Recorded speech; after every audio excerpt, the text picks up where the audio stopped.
July 4, 1943. Kursk salient, western Russia. The fields are still.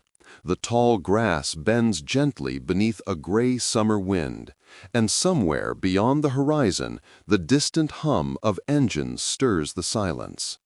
Beneath this fragile calm, more than 2 million men wait, soldiers of the Wehrmacht and the Red Army, each knowing that within hours the largest armored clash in human history will begin. The German lines are alive with motion. Mechanics shout over the growl of panzer engines, tightening bolts, checking treads, wiping the grime from the thick steel sides of Tiger I tanks. The smell of fuel and sweat mixes with damp earth. In the command tent of Field Marshal Erich von Manstein, maps lie spread under the flicker of lamplight. The Kursk salient, a great bulge of Soviet-held land protruding deep into German lines. Operation Citadel, Hitler's grand counterstroke, is about to be unleashed.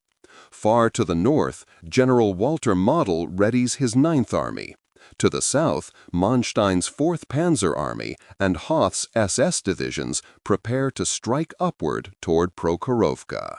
Between them lies the Soviet Central and Voronezh fronts, dug into an impenetrable fortress of trenches, bunkers, and minefields, months of preparation guided by General Georgy Zhukov. The Germans call their plan decisive. The Soviets call it suicidal.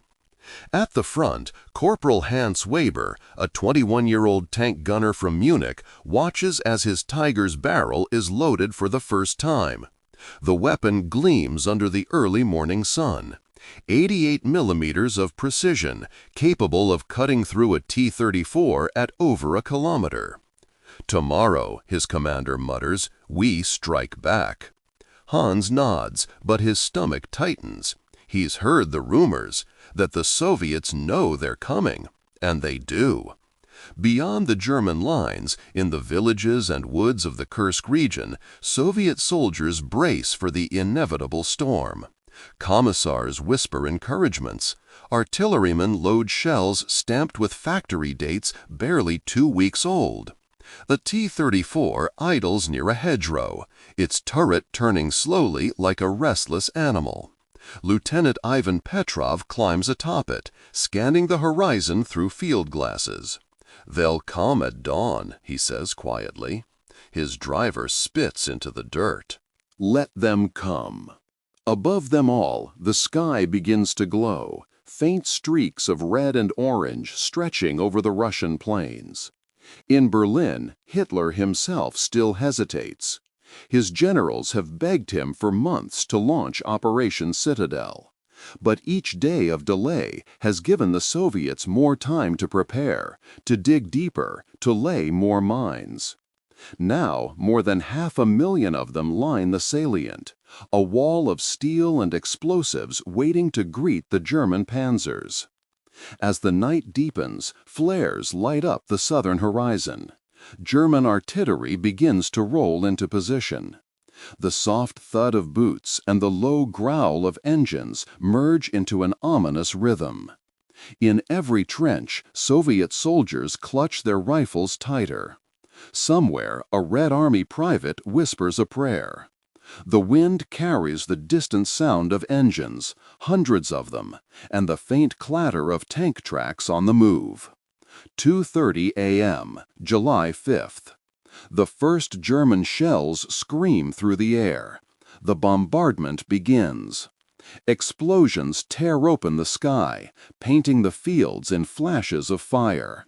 The earth shakes beneath the relentless thunder of artillery. Operation Citadel has begun. But even as the Germans open fire, the Soviets are ready.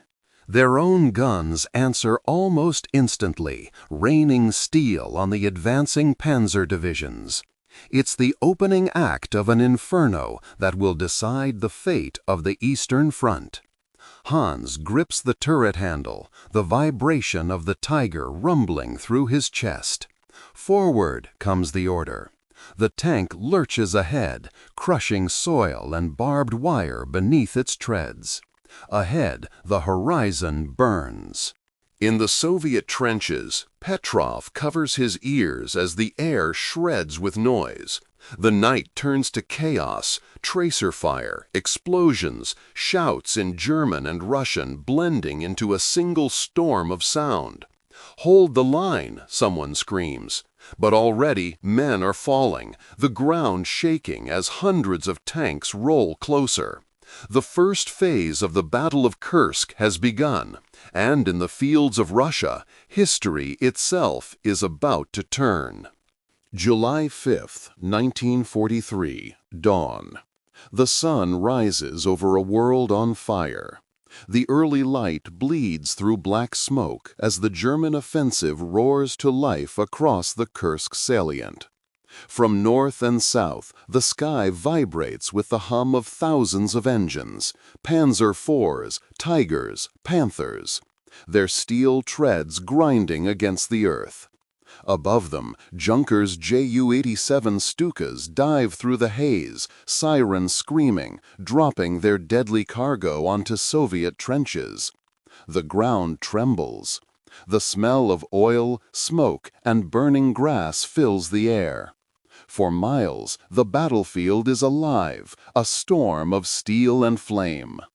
In the northern sector, General Walter Model's Ninth Army pushes forward toward Ponieri. But progress is slow, painfully slow. Soviet artillery unleashes a relentless barrage. Shells burst in waves, tearing through columns of advancing armor. The Germans push on, blinded by smoke and dust. Every few meters, a tank strikes a mine, the explosion flipping it into the air like a toy.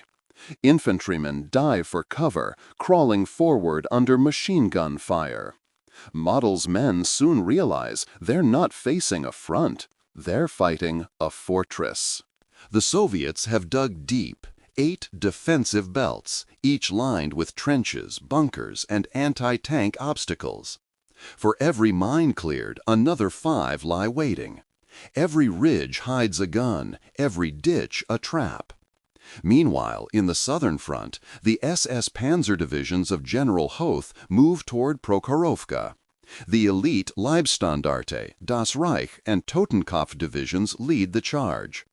Among them, the new Panther tanks, sleek, powerful, but untested, roll into combat for the first time. Inside one of them, Hans Weber wipes sweat from his brow as the Tiger's engine growls beneath him.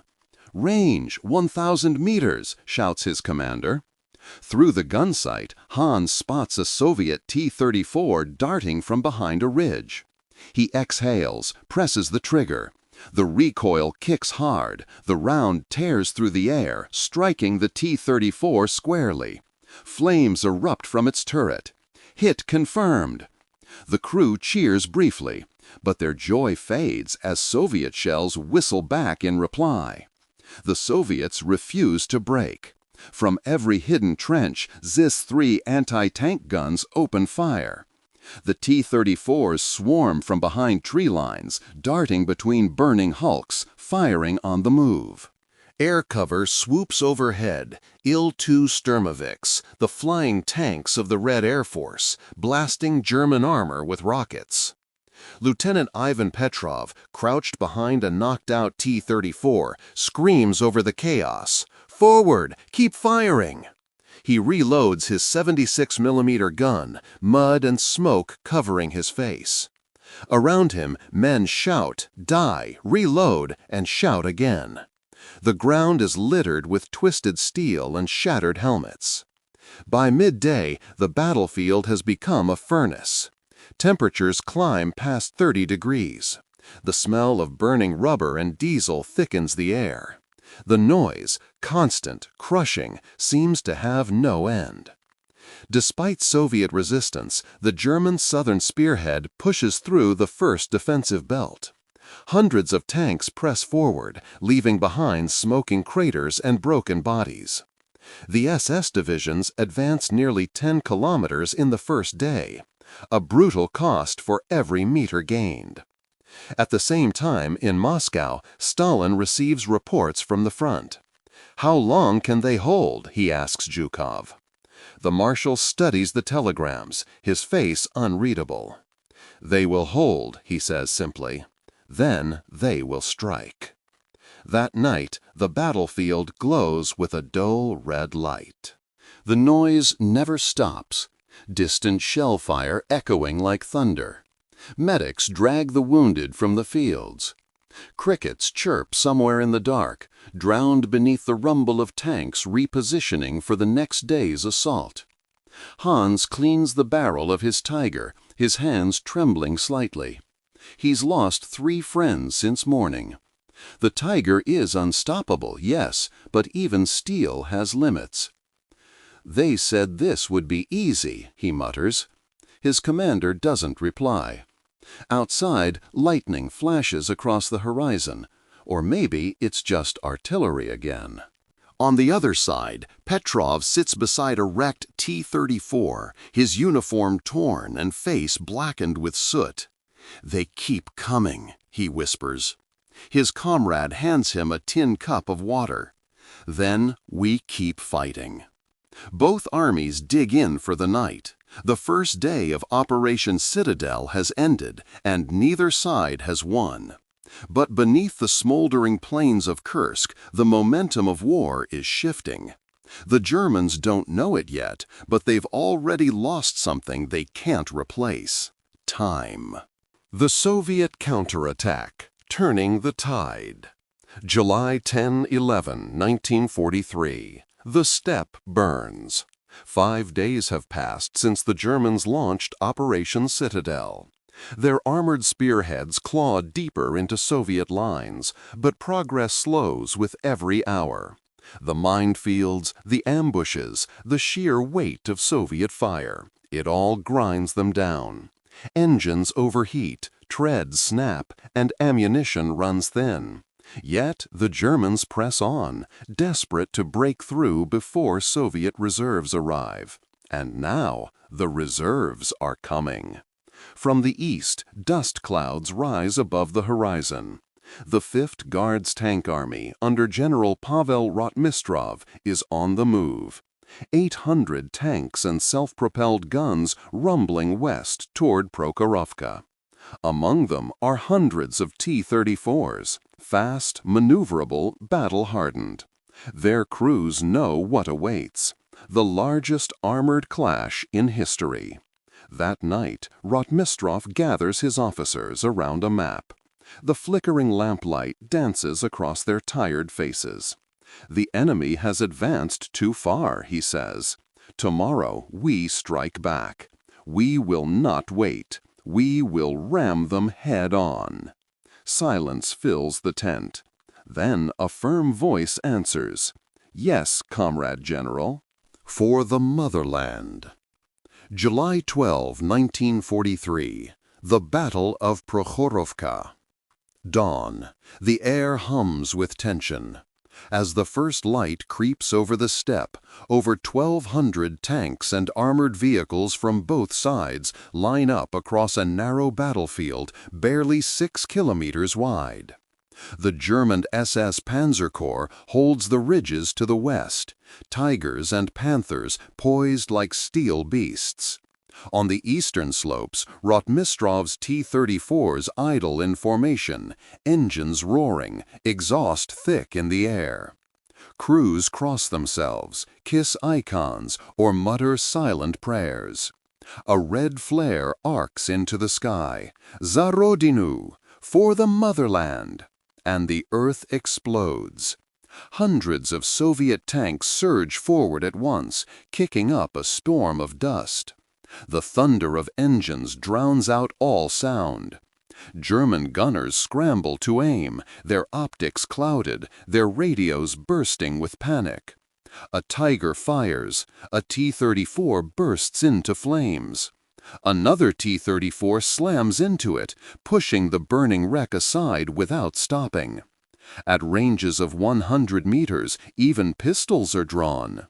Tanks collide, ramming and crushing each other in close-quarters chaos. From the sky, Luftwaffe dive bombers scream downward, unleashing bombs across the field.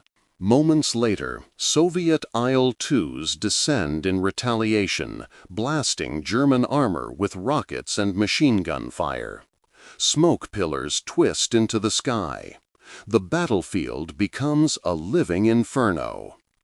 Inside his T-34, Sergeant Ivan Petrov grips the controls tight.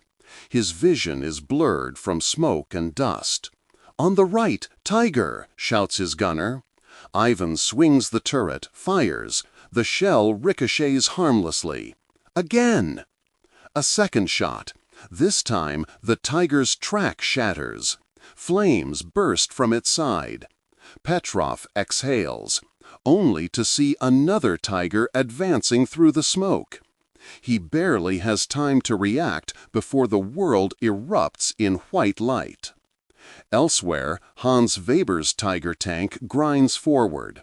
His gunner fires repeatedly, each shell sending a T-34 spinning into flames. "Keep advancing," his commander shouts.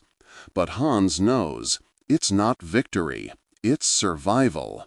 For every Soviet tank destroyed, 3 more seem to appear.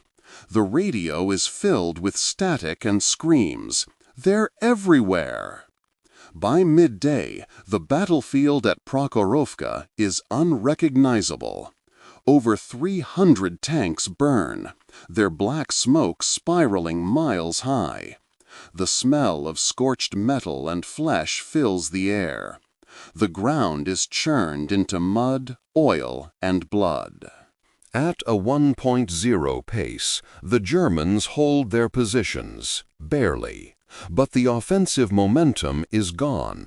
What was supposed to be a breakthrough has turned into a slaughter. Aftermath of Prokhorovka. That evening, both armies withdraw slightly to regroup. The Soviets have lost hundreds of tanks, yet their spirit is unbroken. The Germans, though victorious in numbers, are exhausted, their fuel and manpower nearly spent. In Berlin, Hitler receives grim news. Allied forces have landed in Sicily. Furious, he orders Operation Citadel halted. The offensive, the last great German attack on the Eastern Front, is over. The Red Army, however, is just getting started. From the north and south, Soviet forces unleash massive counteroffensives, Operations Kutuzov and Polkovodats-Rumyantsev. The Germans, caught off guard, begin a desperate retreat. Their once invincible panzer divisions leave behind burning wrecks and shattered pride. The myth of Nazi invincibility on the Eastern Front dies in the fields of Kursk. By August, the Soviets reclaim Orel, Belgorod, and finally Kharkov. The tide of the war has turned, permanently. As the smoke clears, Hans stands beside the wreck of his Tiger, staring silently at the horizon.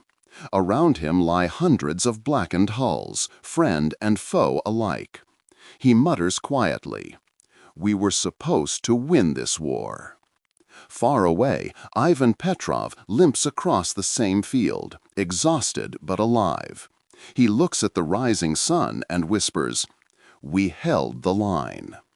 The Battle of Kursk is over, but its echo will shape the rest of the war and the fate of Europe itself. Aftermath and legacy, the turning of the Eastern Front. August 1943. The steppe falls silent. The guns fade. The smoke drifts away. What remains is silence, heavy, unnatural.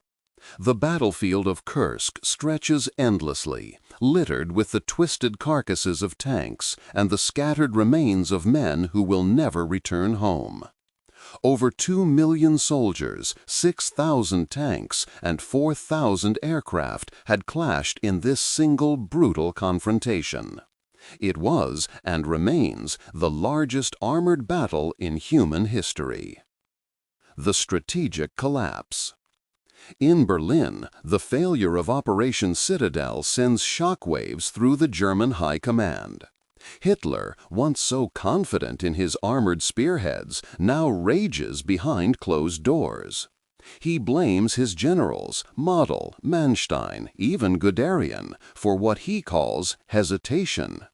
But deep down, he knows the German army has lost the initiative.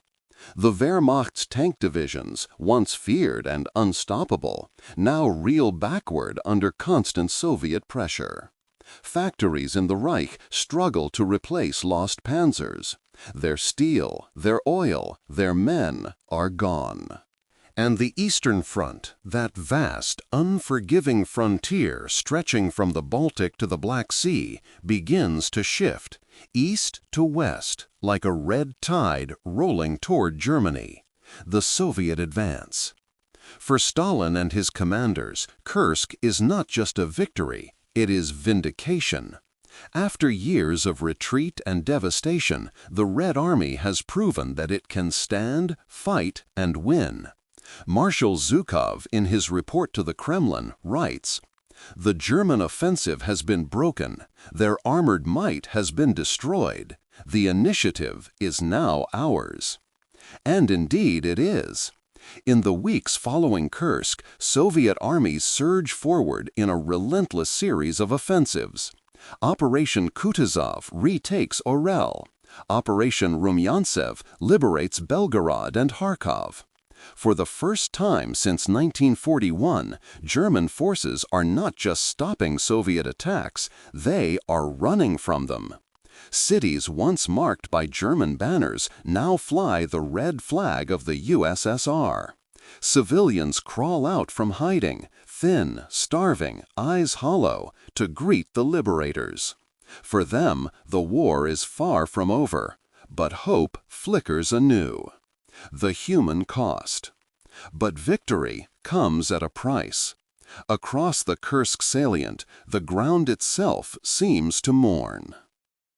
Burnt-out tanks sit like tombstones on the horizon. The fields are still, save for the faint buzz of flies over the fallen.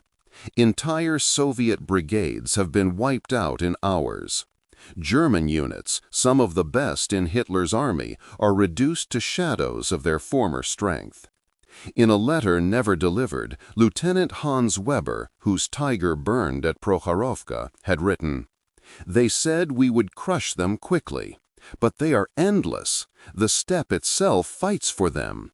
I think we are fighting a storm we cannot stop." On the Soviet side, Sergeant Ivan Petrov is hospitalized in Kursk. His tank destroyed, his comrades gone. He stares out the window as Soviet columns roll past, fresh reinforcements heading west. A nurse asks him softly, "Do you think the war will end soon?"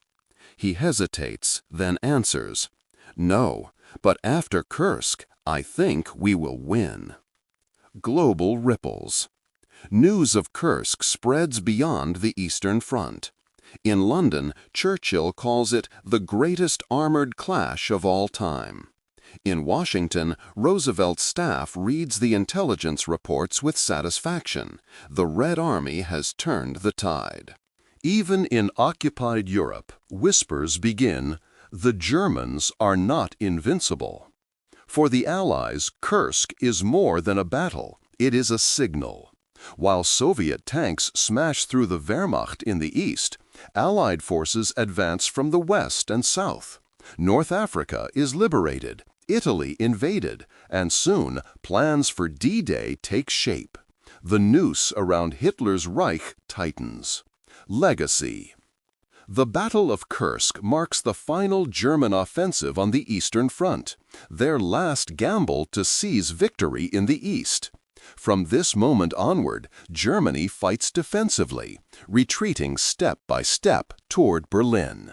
For the Soviet Union, it is the dawn of a new phase, one of confidence, unity, and vengeance.